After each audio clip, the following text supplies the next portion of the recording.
সাঁতার জানা ছেলেটা কিভাবে মারা গেল? ভাবে পাঠিয়েছেন মিসেস ফাতেমা খাতুন, ঠিকানা যশোর, মূল বাড়ি খুলনা।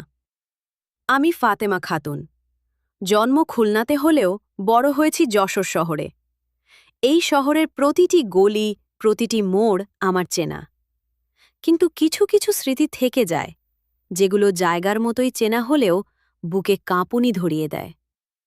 যশোর শহরে দুইটি বিখ্যাত পুকুর রয়েছে, একটি মাইকেল মধুসূদন এম কলেজের পাশে, আরেকটি যশোর পৌর পার্কের ভিতর। দুটোর সাথেই জড়িয়ে আছে অসংখ্য গুজব, ভয়াবহ গল্প, যেগুলো আমরা ছোটবেলায় হাসতে হাসতে শুনতাম।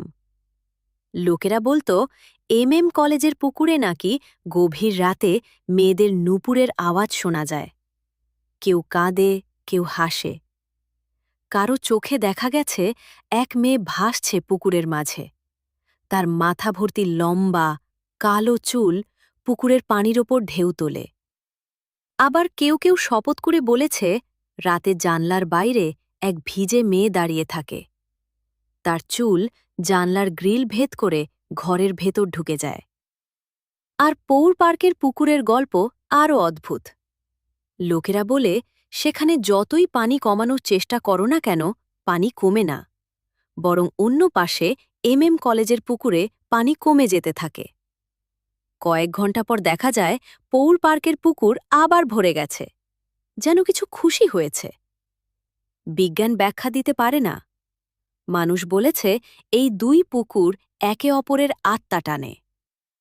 সবাই এসব গল্প শুনেছে, আমিও, কিন্তু বিশ্বাস করিনি কখনো।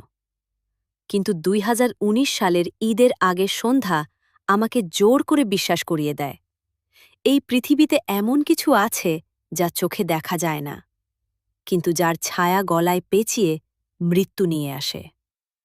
ঘটনাটি ঘটে আমার এক আত্মীয়র সাথে। সে খুলনা থেকে যশোরে বেড়াতে এসেছিল তার নানার বাড়ি। বয়স ১৬ থেকে ১৭, প্রাণবন্ত, হালকা গড়নের, আর দুর্দান্ত সাঁতার জানত।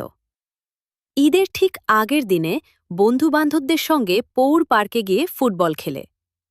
খেলা শেষে মজা করে সবাই সিদ্ধান্ত নেয় পুকুর পাড়ি দিতে হবে। সবাই মিলে এক পাড় থেকে পানিতে নামে, আরেক পাশে উঠে আসে। কিন্তু আমার ছেলে, যাকে কোনো পানি হারাতে পারেনি, সে পানিতে ডুবে গেল।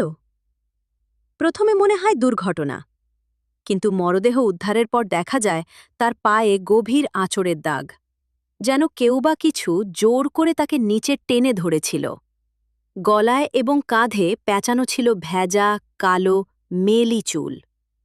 এত লম্বা চুল পানির নিচে কিভাবে এলো? তার পায়ের নিচে কাদানা ছিল শক্ত মাটি। একজন প্রত্যক্ষদর্শী বলে সে নারকেল গাছটার কাছে ছিল, ওখানে আগেও কেউ মারা গেছে।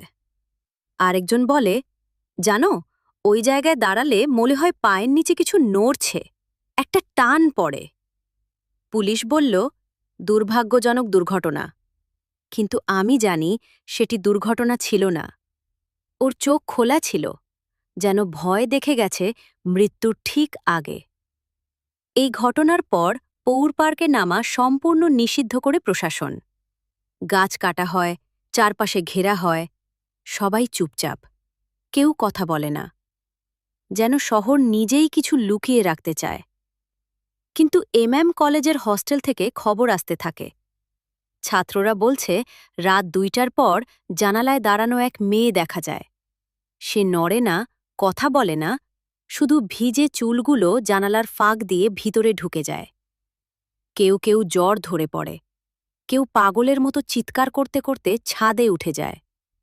সবাই ভাবছে এই অভিশাপের শুরু কি সেই ছেলেটার মৃত্যু দিয়ে, নাকি সেই মৃত্যুই ছিল শেষ কিস্তি? পৌর পার্ক আর এম কলেজ, এই দুই পুকুর যেন আত্মার বিনিময়ে কোনো প্রতিশ্রুতি রক্ষা করে চলেছে। এক পুকুর কমলে আরেক পুকুর ভরে, একটিতে কেউ হারালে আরেকটি নিশ্চুপ হয়ে যায়, যেন তারা পরস্পরের সাথে কথা বলে রক্ত আর কান্নার বিনিময়ে।